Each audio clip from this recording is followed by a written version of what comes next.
우리에게 주신 하나님의 말씀 같이 봅니다. 마태복음 16장 21절에서 27절까지 말씀입니다.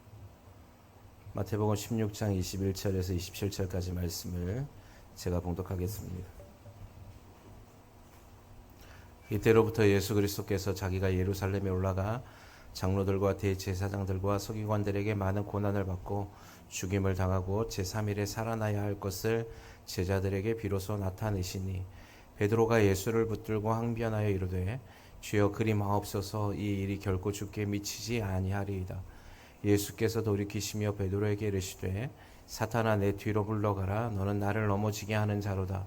네가 하나님의 일을 생각하지 아니하고 도리어 사람의 일을 생각하는도다 하시고 이에 예수께서 제자들에게 이르시되 누구든지 나를 따라오려거든 자기를 부인하고 자기 십자가를 지고 나를 따를 것이니라.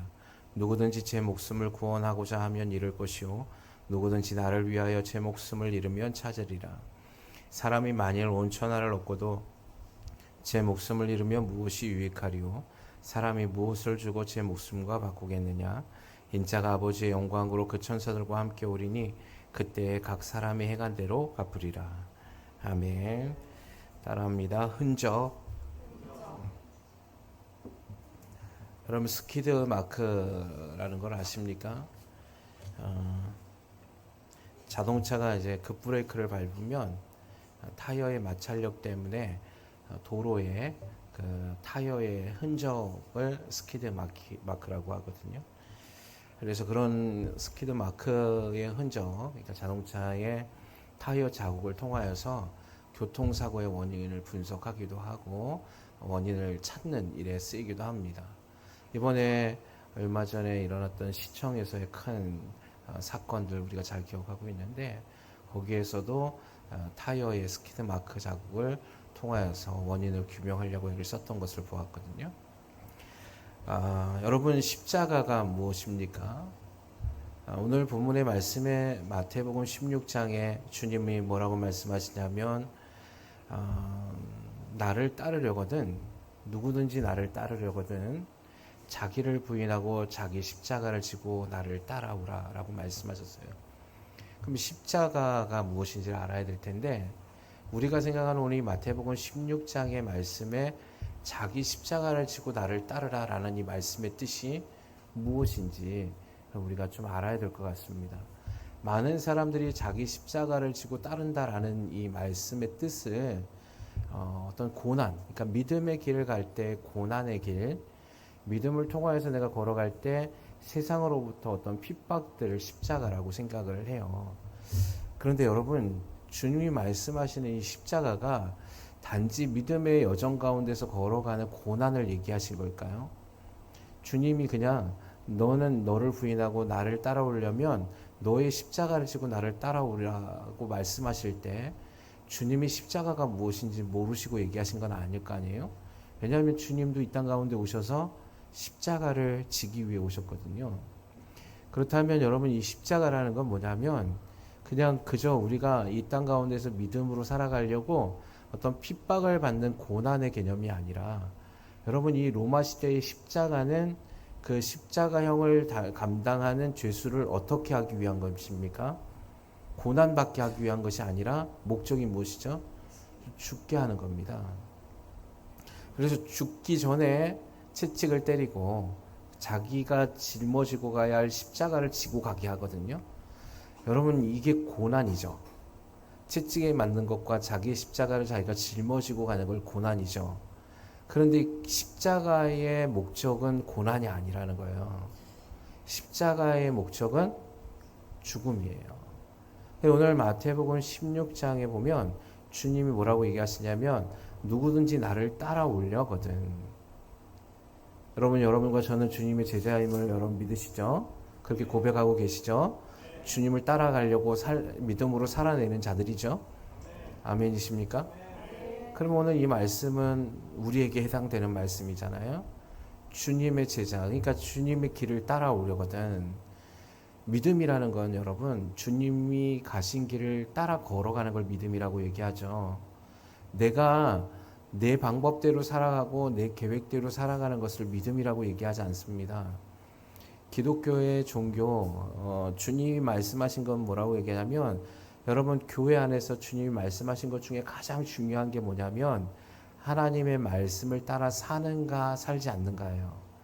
근데 믿음의 사람인 저와 여러분은 이것은 기본적으로 지키고 살아가는 사람들이라고 주님이 말씀하고 계시는 거죠. 그러니까 나는 그리스도인입니다 라고 고백했다는 것은 나는 나의 삶을 내가 계획하고 내 방식대로 살아가는 게 아니라 주님의 말씀을 따라 살아가는 삶, 그리고 주님이 말씀하신 그 길을 걸어가는 삶, 이것을 그리스도인이라고 얘기하는 거야. 할렐루야. 아멘이십니까? 옆에 분들께 질문해 보세요. 당신은 그리스도인입니까?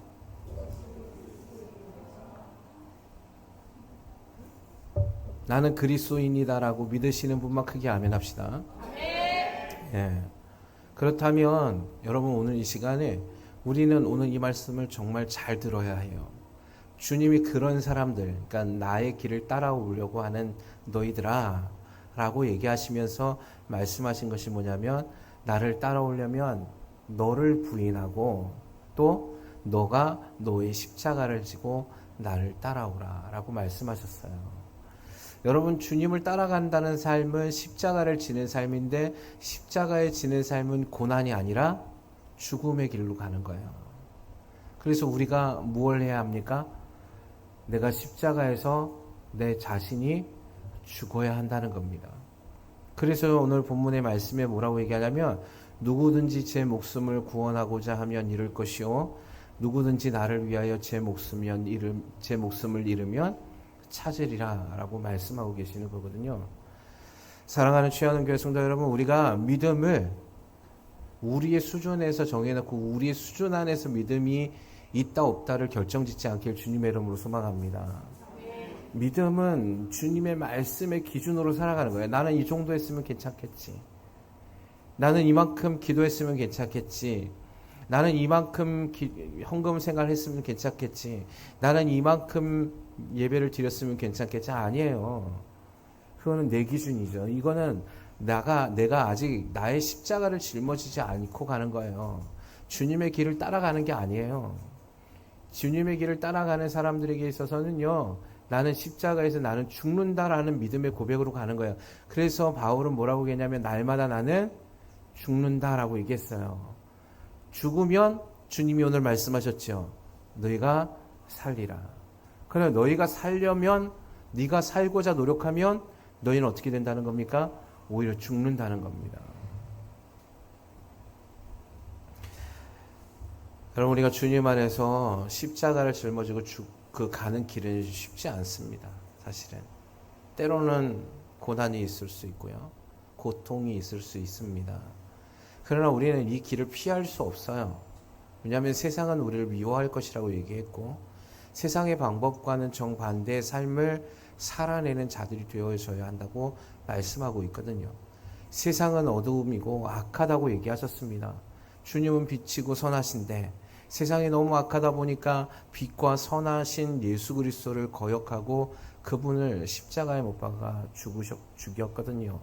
그래서 믿음의 삶을 살아가는 저와 여러분은 세상 사람들이 나를 믿음으로 대해주면 나에게 선을 베풀 것이다 라는 생각 자체를 버리시길 바랍니다. 세상은 우리에게 핍박할 겁니다. 네가 믿음으로 산다고? 그걸 원치 않아요. 그래서 믿음으로 사는 자들에게는 어떻게 하면 할 수만 있는 대로 유혹해서 거기에서 끌어당기려고 합니다. 사망의 올무 가운데 자기만 죽기를 원하지 않는 거예요. 모두가 다 하나님의 영생과 복받는 길에서 떨어져서 멸망의 길로 가게 하기를 원한다는 것이죠.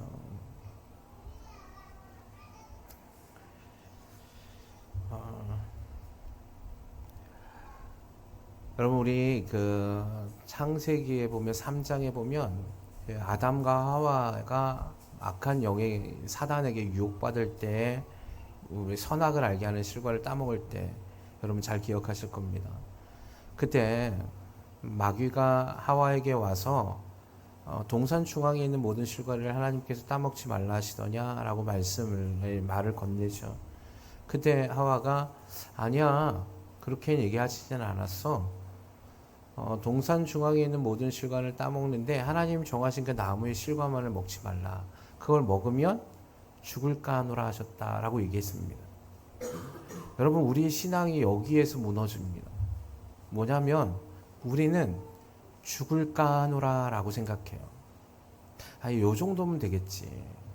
근데 하나님 분명히 말씀하셨거든요. 죽는다는 겁니다. 죽는다와 죽을까 하노라 라는 차이는 무엇입니까? 엄청난 차이가 있는 거죠. 왜냐하면 죽는다는 하나님의 말씀이고 명령이셨고, 죽을까 하노라는 것은 죽겠다는 거예요, 죽지 않겠다는 겁니까? 죽지 않을 수도 있을 것 같아 라는 자기의 생각이 개입되어져 있는 겁니다. 결국 그들이 그 유혹에서 죄를 받아들입니다. 결국 아담과 하와가 한 번의 죄로 말미암아 인류 전체가 죄 가운데 모든 자가 사망에 이르는 결과를 낳았습니다. 저와 여러분의 삶에서 우리는 주님이 말씀하신 것을 생명과 같이 여기지 않으면 우리의 삶 안에서 늘 날마다 우리를 유혹하는 어둠의 영의 세력에서 무너지고 또 넘어질 수밖에 없다는 사실을 기억하셔야 된다는 것이죠. 여러분, 주님의 말씀은 어제나 오늘이나 영원토록 변하지 않으십니다. 창세 전부터, 아니 다시 오실 그 주님의 나라에서도 주님은 이 말씀을 통하여서 우리를 저울질하실 겁니다. 누가 얼마큼 지켰느냐는 것이죠.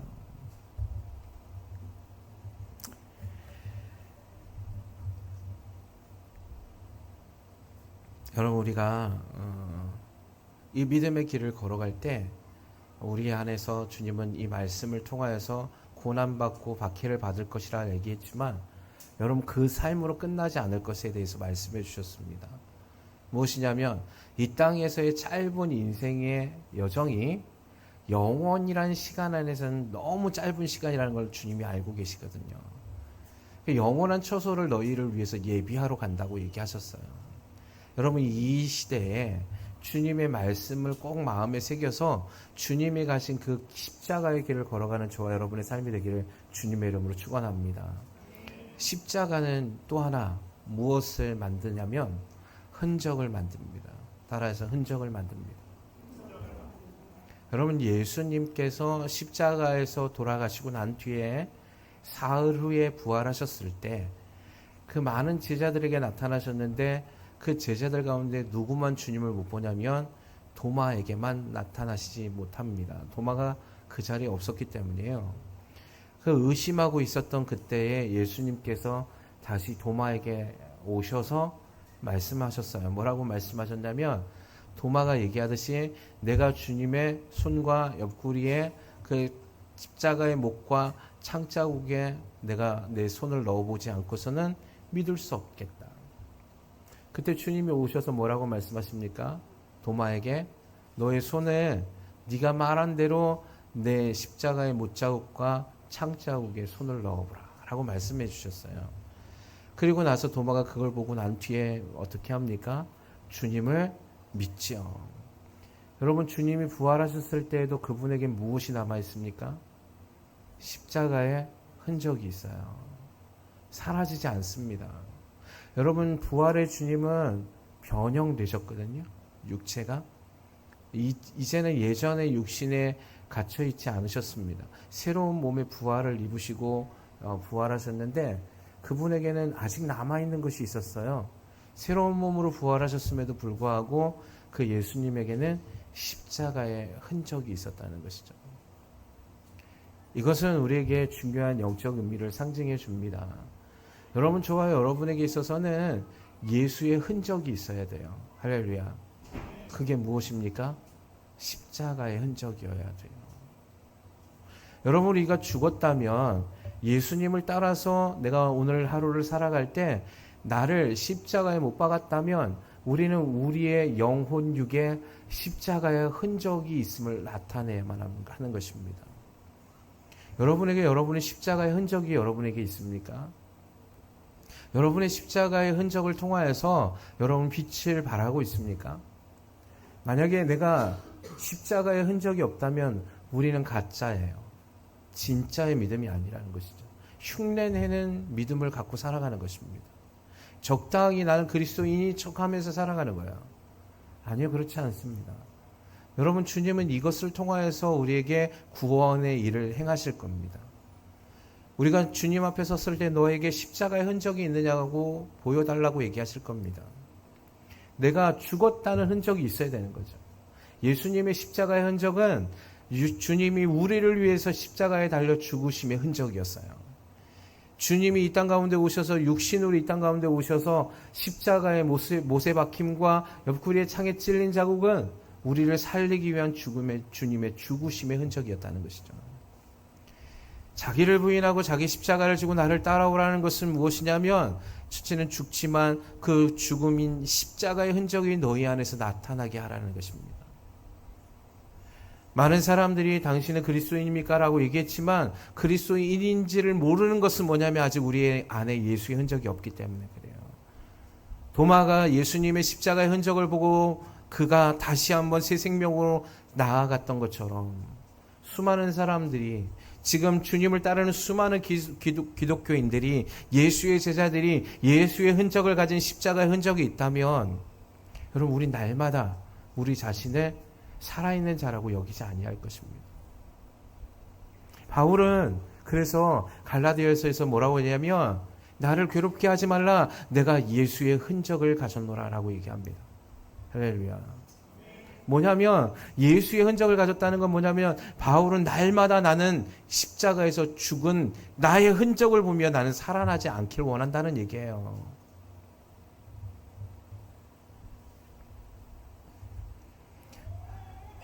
여러분, 하와처럼 우리가 죽을까 하노라 하는 믿음이 사라지길 주님의 이름으로 축원합니다. 죽어야 돼요. 완전히 살지 않길 바랍니다. 우리 너무 자주 살아납니다. 주님이 말씀하시는 영역 안에서 서로 사랑하지 않습니다. 서로 미워합니다. 서로 시기하고 질투합니다.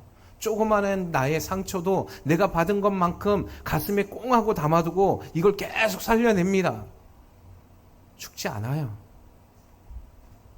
주님이 이루신 그 사랑을 본을 보여야 하는 우리임에도 불구하고 예수 십자가, 자기가 짊어져야 그 십자가의 흔적이 없기 때문에 계속해서 나를 주장하는 삶을 살아요. 아닌 척하고 얼굴은 나와요. 마음속에서는 얼마나 형제에 대해서 비방하고 형제에 대해서 시기하고 형제에 대해서 질투하고 있습니까? 왜 죽지 않았습니까? 우리가 죽은 자는, 예수의 생명을 갖고 예수의 흔적을 가진 자는 예수의 십자가의 못자국과 창자국이 나의 것이 되었기에, 주님이 나를 위해 죽으신 그 희생의 은혜를 기억하기에 오늘 하루를 살아도 나를 위해 살지 않고 주님의 은혜를 위해 사는 것이죠.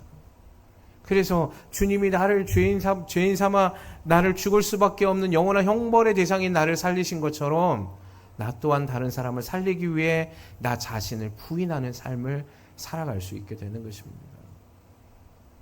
사랑하는 주여하는 교회 성도 여러분, 주님은 선하십니다. 주님은 저와 여러분이 영생에 이르기를 원하십니다. 이 땅 가운데서 너무 짧은 시간에 우리 너무 많은 에너지를 소비하고 쓸데없는 것에 우리는 방황하며 삽니다. 미워하고 아파하고 조금 더 나의 이익을 위해서 취하려고 발버둥칩니다.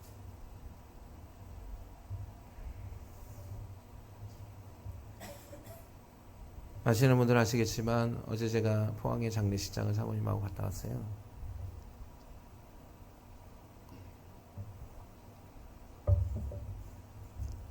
가게 된 이유는 제가 포항에서 부교육자 생활할 때 청년부를 담당했던 제자가 죽었습니다.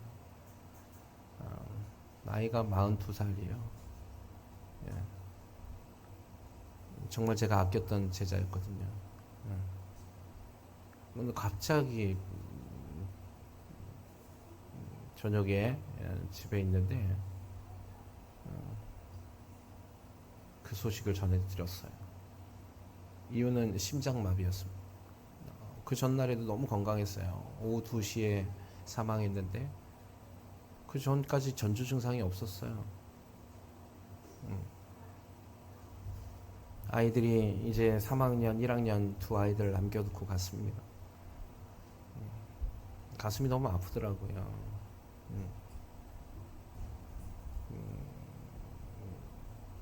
갔다 왔는데 마음이 무겁고, 또 하나는 무엇이냐면, 사람의 생명이 정말 아무것도 아니구나. 네. 제가 또 속으로 그렇게 기도했습니다. 하나님, 왜 이 아이가 나보다 먼저 하나님 데려가셨습니까?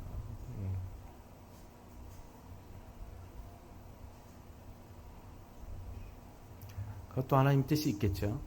하나님의 선하심임을 저는 믿습니다. 그럼에도 불구하고 남겨진 자들에 대한 슬픔들이 있어요.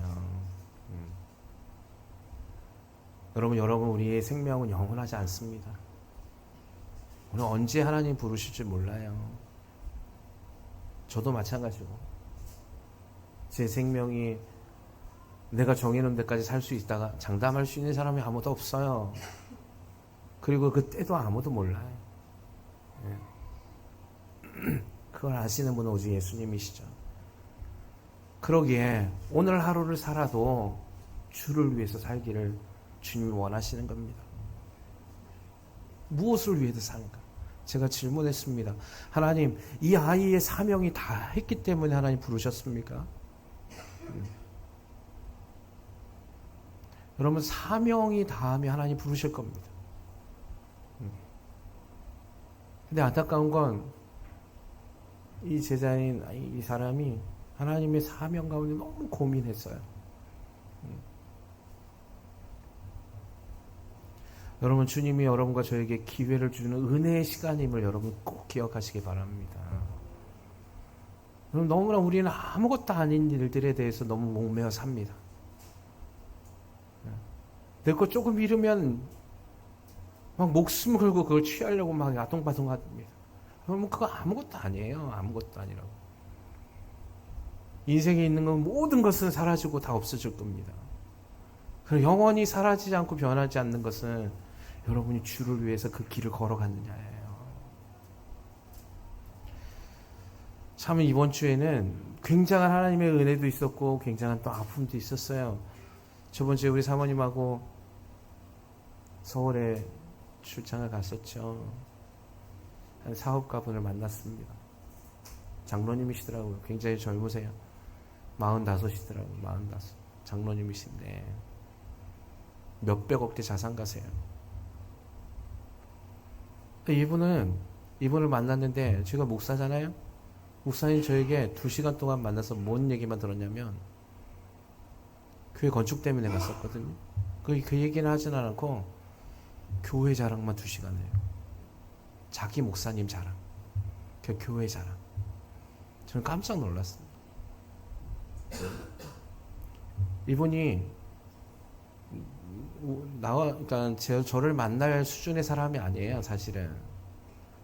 이분은 굉장히 우리 건설업에서는 저는 잘 몰랐는데 건설업에서 상위 30대 그룹 안에 들어가는 회사더라고요. 그러니까 이분은 이제 교류하는 사람들이 다 누구냐면 대그룹 회장들이에요. 대기업 회장들. 그러면서 이분이 얘기했을 때 이분과의 대화 속에서 제가 하나님의 비전이 막 충만해지는 것을 느꼈습니다. 이분의 오직 모토, 기업의 모토가 뭐냐면 북한에 200개의 교회를 세우는 것이에요. 그래서 그거 딱 들어가면 회사 입구에 북한에 200개의 교회를 세우는 기업이라고 써 있어요. 그래서 저는 이분이 우리 배집사처럼 북한에 대한 선교가 강한가 막 이런 줄 알았거든요. 그랬더니 아니더라고요. 교회의 비전이에요. 그게. 교회의 비전을 그 기업의 이념으로 삼아요.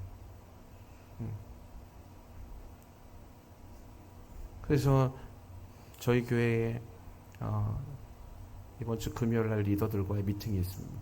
다 빠지지 않게 주님의 이름으로 소망합니다. 정말 중요한 시즌에 주님이 보내시는 분이시거든요. 이분의 얘기를 들으면서 우리 교회에 대한 하나님의 비전을 막 주시면서 기도하는데 하나님이 예언적인 메시지를 굉장히 많이 주셨어요, 저한테. 그래서 막 그 비전을 막 뜨거운 마음을 가지고 막 기도하는데 어제 이런 일이 생긴 거예요. 한 두 가지의 마음이 교차되었습니다. 교회를 세움도 주님이 하시는 거구나. 할렐루야. 내가 하는 게 아니에요. 우리가 하는 게 아니고 주님이 하실 겁니다. 그저 나는 단지 주님의 도구로 이 땅 가운데서 쓰임 받고 그리고 주님 앞에 가는 겁니다. 두 가지 일이 연속적으로 났을 때 주님께서 주시는 사인이 있는 거죠. 교만하지 말라는 겁니다. 자랑하지 말라는 거예요. 너희가 무엇을 하든 앞으로 어떤 일을 해 나갈지라도 너희는 교만할 이유가 없다는 것이죠. 그리고 너는 무엇만 해야 되냐면 이 대표가 그 안에서 계속적으로 얘기하는 건 뭐냐면 예수의 흔적인 거예요. 예수님이 자기를 통해서 어떻게 역사했는지만 얘기하는 거예요. 그래서 자기도 지금 그 사업을 한 지 10몇 년밖에 안 됐대요. 처음에 조그만 상가에서 인테리어 사업부터 시작한 거예요. 월세 얻어서. 근데 지금은 막 몇백억 대의 몇천억 대의 수입을 올리는 회사가 된 거예요. 그래서 제가 이분에게 우리 교회 와서 재정 강의 간증 한번 해줄 수 있어요? 그랬더니 안 됩니다 그러더라고요. 첫째는 담임 목사님이 넌 아직 때가 안 됐으니 가지 마라고 얘기하셔서 안 된다 그랬고, 두 번째는 아직 이 정도 갖고 부족합니다. 저는 1조가 돼야 됩니다 이러더라고요. 그렇게 될 것 같더라고요. 회사가. 불가능을 가능케 하신 하나님의 기적을 자기는 부인할 수가 없대요. 왜냐하면 자기의 삶이 하나님의 기적인 것만을 나타내고 있거든요. 그리고 우리에게 교회 자기 회사의 홍보에 대한 그 책자를 줬는데, 우리 박지원 집사한테 드렸는데 거기 3가지를 딱 써놨어요. 그 건축할 때. 그러면 자기 회사를 자랑하는 내용들이 있어야 되는데 그런 거 전혀 없어요. 다 뭐냐면 오직 하나님께서 세우시는 기업, 기도로 세워지는 기업, 그리고 건축하는 교회에 그곳 담임 목사님에게 100% 순종하는 기업, 요렇게밖에 없어요. 얼마나 멋집니까? 주님이 이런 자들을 찾는 거예요. 이번에 주님 앞에 드리는 걸 너무 아까워하지 않았어요? 교회가 위기에 있을 때 이분은 자신이 지금까지 쌓아놓았던 모든 재물을, 이것이 나를 위해서 하나님이 이곳에 보내시고 이 기업을 세우게 했다는 그 뜻을 깨달아서 교회 100억을 헌금했다고 합니다. 그때 놀라운 일이 일어나는 거예요. 막 더. 그러면 여러분의 안에 예수의 흔적이 있습니까? 예수의 흔적이 있는 사람은 이렇게 살아가는 거죠. 그 흔적을 나타내면서 살아가는 겁니다. 자기를 자랑하지 않습니다. 너무 겸손하시더라고요. 그 정도면 막 어깨 힘주고 막 비서, 밑에 있는 비서들 시켜서 상담하게 할 수 있잖아요. 얼마나 바쁘시겠어요, 그죠? 근데 금요일날 올 때도 이번 뭐냐면, 주일날에도 이분은 뭐냐면 주일날에 300억짜리인가 몇백억짜리 공사가 들어왔대요. 그래서 이분이 뭐라고 얘기하냐면, 그때밖에 시간이 안 되니까 대표하고 이 시간에 우리가 만납시다 그랬더니 이분이 뭐라 했냐면, 주일날에 나는 할 수 없습니다 라고 그 공사를 그냥 캔슬 시켜버렸다는 거예요. 여러분 300억짜리 공사가 있으면 주일날 계약하러 가실 분? 뭐지? 300억 너무 감이 안 와요? 아마 다 갈 것 같아. 내 보니까 배집사야 10억짜리 계약 주일날 합시다 하면 갈 거야 안 갈 거야? 그거 왜 나한테 물어보니?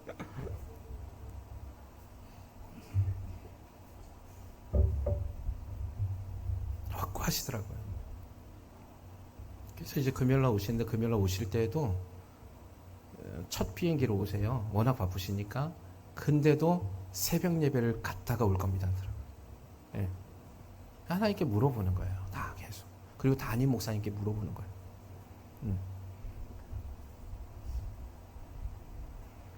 여러분, 로마에 기독교로 공인되기까지 예수의 흔적을 가진 사람들의 희생들이 있었습니다. 로마의 313년에 콘스탄틴 황제가 기독교를 공인하거든요. 얼마나 핍박했습니까? 얼마나 많은 순교자들을 만들어냈습니까? 로마가. 그럼에도 불구하고 그 나라가 기독교 국가가 될 때, 그때 325년에 니케아 종교회의가 있었어요.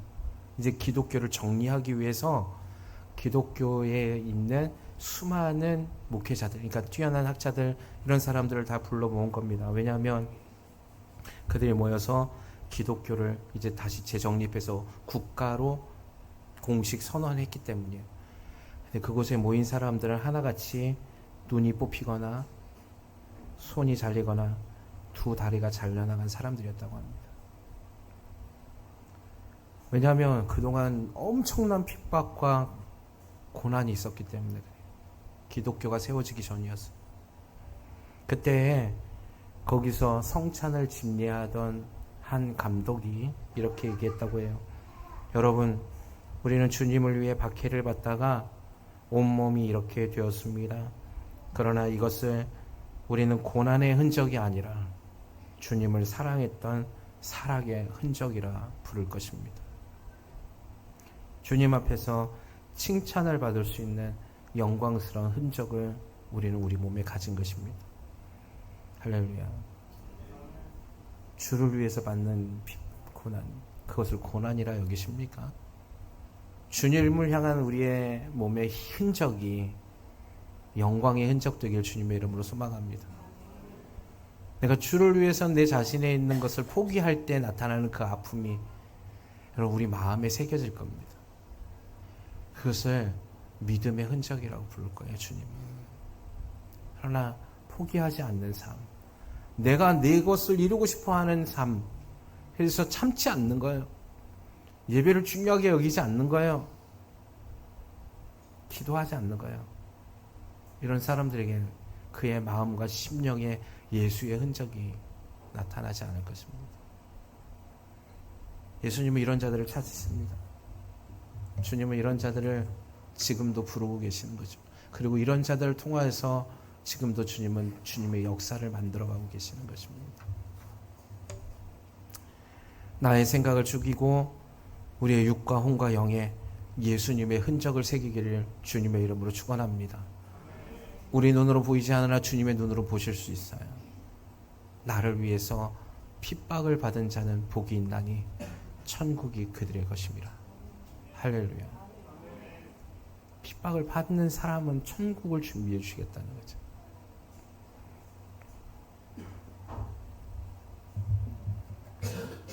예수님은요, 우리 곁을 떠나지 아니하실 겁니다.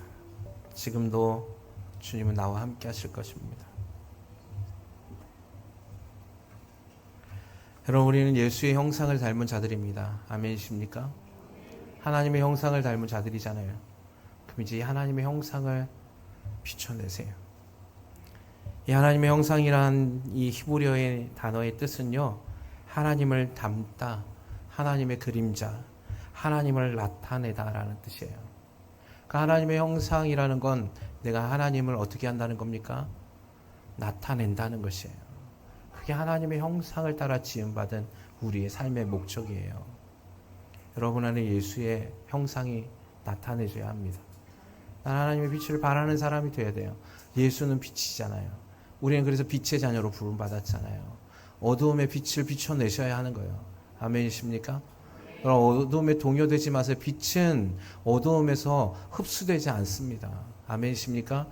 빛은 어두움을 이겨내는 성질을 갖고 있어요. 근데 왜 우리는 어둠에 흡수되고 동요됩니까? 이건 진짜가 아니라는 거죠. 진짜 예수의 흔적, 하나님의 형상을 갖고 있는 우리는 어두움에서 빛으로 어둠을 이겨내야만 하는 것입니다. 어둠에 여러분 신락 같은 빛이 들어와도 그 빛이 어둠을 이겨냅니다. 아멘이십니까? 동굴에서 희미한 그 빛이 얼마나 강력하게 주입니까? 어둠 가운데서. 빛은 결코 작지 않습니다. 어둠이 결코 이길 수 없는 게 빛이거든요. 그렇기 때문에 오늘 이 시간 저와 여러분의 삶에서 이제 2024년에 주님께서 우리 교회를 향한 이 비전들을 위해서 저와 여러분을 부르신 거잖아요. 아니 2024년뿐만 아니라 여러분의 전생의 삶에서, 저희 전생의 삶에서 하나님은 이 일을 이루기 위해서 우리를 부르셨잖아요. 그러면 예수를 위해서 달려나아갑시다. 예수의 흔적을 가진 예수의 사람들 되어져서 세상을 바꾸는 자들이 되길 주님의 이름으로 소망합니다. 쓸데없고 작은 일에 목매달지 말고 영광스럽고 큰 하나님의 나라를 바라보며 달려가길 주님의 이름으로 소망합니다. 내가 무엇을 해야 되는지 방황하지 않고 우리의 사명이 곧 나의 생명이라고 여기면서 나는 죽고 예수로 살기로 결정하며 달려나가는 저와 여러분의 삶이 되셔야 되는 겁니다. 그것이 예수의 흔적이에요. 그것이 예수로 사는 자들이에요. 그것이 예수의 영광이죠.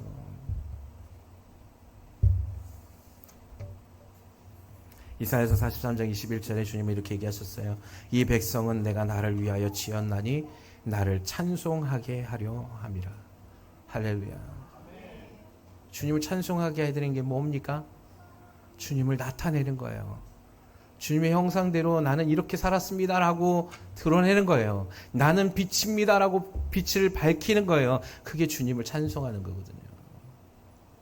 그래서 우리가 먼저 된 자로서 여러분이 이제 나중된 자들이 들어올 때 그 빛을 나눠줘야죠. 어둠 가운데서 아무것도 없었던 절망의 그늘 아래 있던 사람들이 희망의 빛을 봐야죠. 소망의 빛을 봐야죠. 생명의 빛을 보아야 하는 것입니다. 그게 주님을 찬송하는 거예요. 그게 주님의 뜻을 이루어 드리는 거예요.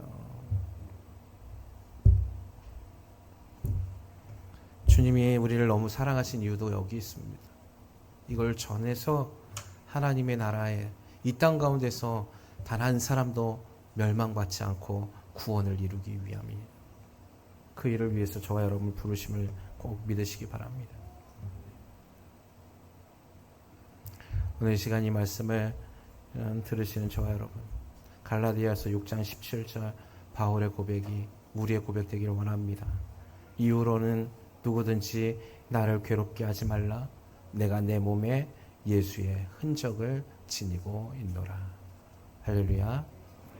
우리 다 같이 주님께 그 영광 올려드려서 주님 다시 오실 그때 잘했다 칭찬 듣는 저와 여러분의 삶이 되길 주님의 이름으로 축원합니다.